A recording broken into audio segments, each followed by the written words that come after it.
Bonjour à tous et bienvenue dans ce nouveau photovlog. Aujourd'hui je vous emmène avec moi au Colorado provençal pour aller faire quelques petites photos très sympathiques avec le 20 mm et pourquoi pas sortir un nouveau jouet que m'a envoyé Sigma très récemment, le 400 mm. Allez, c'est parti!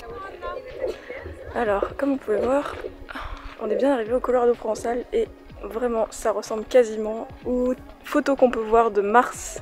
Vraiment c'est des nuances de rouge. C'est des anciennes carrières d'ocre, c'est un petit peu pour ça, mais c'est vraiment magnifique. Donc je vous mets quelques plans et quelques photos que j'ai pu faire. Petite pause dans la vidéo pour vous rappeler déjà dans un premier temps de vous abonner et de liker. Ça fait toujours plaisir et ça soutient la chaîne, ça montre que vous aimez mon travail. Et pour vous donner une information, j'ai utilisé le 100-400 avec le focus manuel pour la simple et bonne raison que j'avais oublié. Que j'avais passé mon A7R2 en back button focus, donc c'est-à-dire le focus sur le bouton à l'arrière et le déclenchement sur le déclencheur.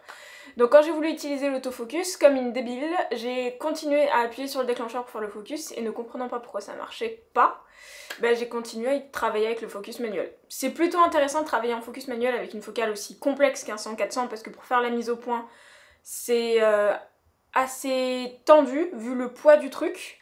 Mais c'était une très bonne expérience, j'ai appris à utiliser le 100-400, donc je suis parée pour aller faire de l'animalier en comptant sur l'autofocus de l'A7R2 et je sais que si l'A7R2 a du mal, je pourrais passer en focus manuel.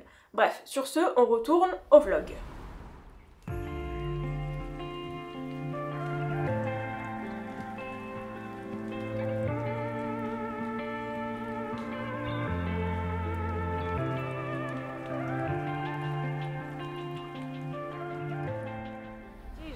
Ok, c'est bon?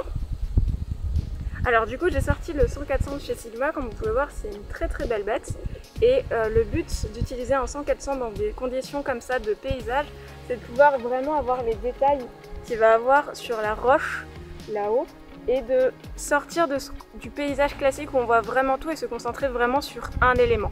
Donc c'est pas une photographie que j'ai l'habitude de pratiquer, mais j'espère que les photos seront sympathiques. Alors l'avantage d'avoir un zoom aussi grand que le 100-400, c'est que avec ce zoom là j'arrive à voir les gens qui sont tout en haut de la crête et de manière...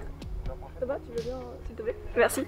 Et de manière complètement nette, donc c'est vraiment une focale parfaite pour vraiment ce qu'on pourrait appeler de la photographie animalière ou de la photographie créative, parce qu'avec ce genre d'objectif on peut faire vraiment des choses assez incroyables et vraiment se centrer sur un sujet en allant de 100 à 400 mm tout simplement.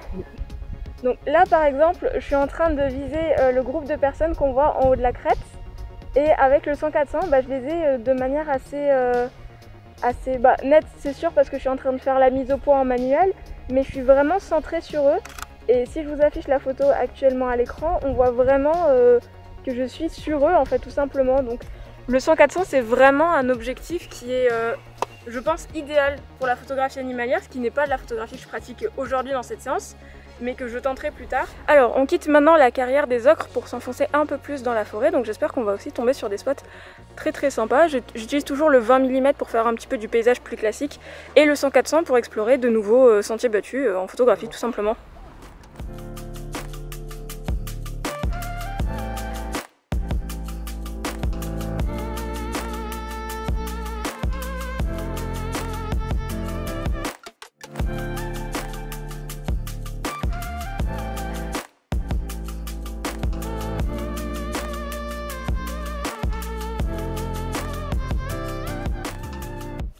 Alors on a bien avancé dans la forêt, on retrouve quelques endroits comme ça avec des strates très ocre de carrière. C'est vraiment magnifique. Le 100-400 j'essaie de l'exploiter comme je peux.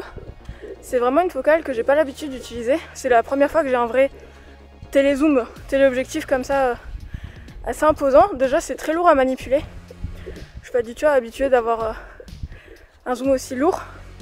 Surtout comme je l'ai dit, ça s'utilise en focus manuel avec la l'A7R2.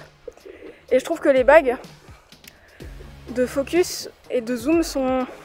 Déjà elles sont inversées par rapport à Sony. Et surtout elles sont très loin l'une de l'autre, donc c'est très compliqué de passer de l'une à l'autre. Mais c'est pas mal, je découvre des trucs. J'espère que les photos et le vlog vous plaisent en tout cas. On va continuer d'avancer et puis je vous retrouve au prochain spot.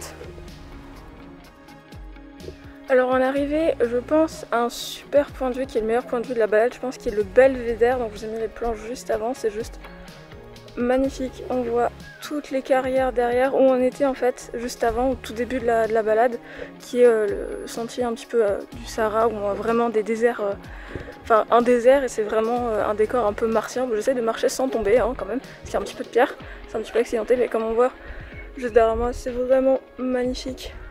Et on a un super point de vue, donc j'essaie de faire des photos aussi bien en 20 mm qu'au 100-400. Avec le 100-400 en fait j'arrive quasiment à voir les gens qui sont en train de visiter le début de la carrière en fait tout simplement, donc c'est juste un super zoom et j'ai hâte de le tester en photographie animalière. Bon, je vous ai pas filmé la descente parce que techniquement j'étais morte et que j'ai pris un peu mal au genou et un peu mal au dos. Mais voilà, j'ai fini le tour du Colorado provençal. Là avec Thomas on va rentrer tranquillement. Et puis nous on va débriefer au studio sur les photos du 20 mm et du 100-400. Allez, on se retrouve au studio. Voilà, c'est la fin de cette vidéo, j'espère que ce photovlog vous a plu. Oui, je sais, ça tremble encore beaucoup, hein. J'essaie de trouver des solutions pour optimiser tout ça. J'espère néanmoins que la vidéo vous a plu. J'essaie de faire des petits plans un peu sympathiques dans la forêt avec Thomas.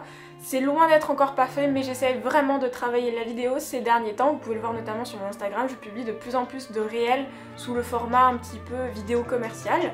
Bref, si cette vidéo vous a plu, n'oubliez pas de la liker. Si vous aimez mon contenu, n'oubliez pas de vous abonner. Si vous avez des questions, les commentaires sont là pour ça.